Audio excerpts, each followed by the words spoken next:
Good morning, everyone. Welcome to Sew Granny Sew.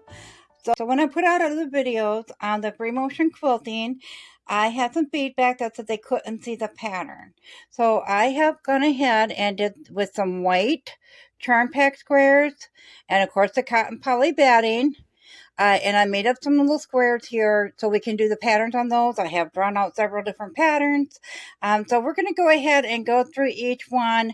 I really hope you're able to see these ones. I'm not perfect by far, as I'm just starting this journey as well along with you.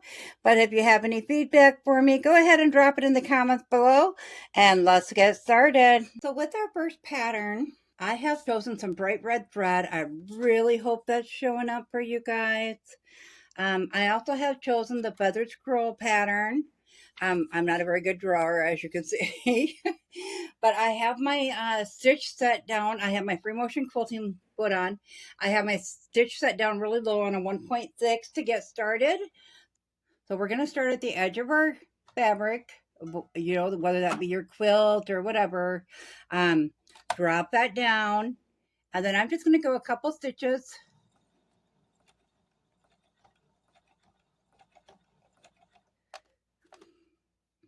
And then we can go ahead and set that back up where it goes. Make sure you drop your feed dogs down, which I had not done. So to do our scroll pattern, I'm going to try to keep my hands off to the side here. We're going to go forward and then off to one side.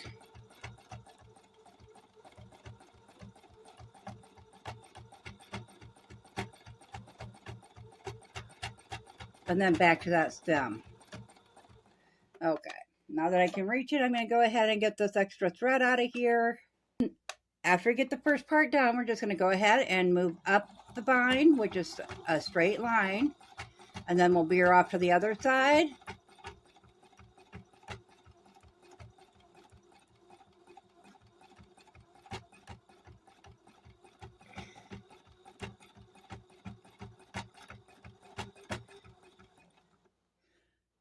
So when you go forward, when you first start, you're going to go ahead, go around, make a point, come back, go back around, and go back to that pointing, that starting point. Then you're going to go up, you're going to go inside, make a loop, come back, and go back down. It's going to keep working your way up like that. I do a bigger one on one side and a smaller one on the other, and then I alternate it at the next one. It doesn't always come out like that, but I try my best to do that. So we're going to go ahead and move forward.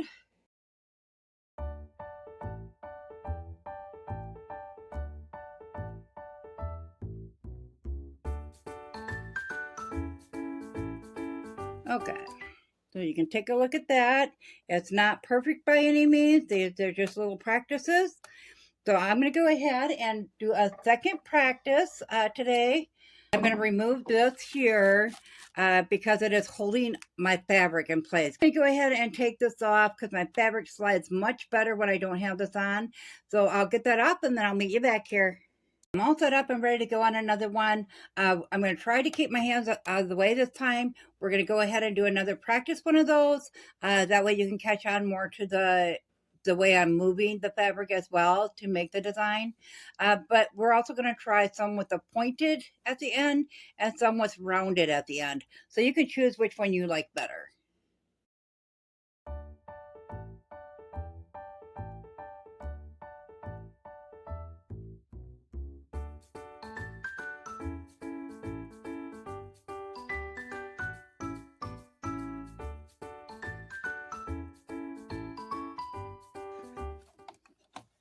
Okay, so we will bring those over to the table and take a better look at both the ones we just did.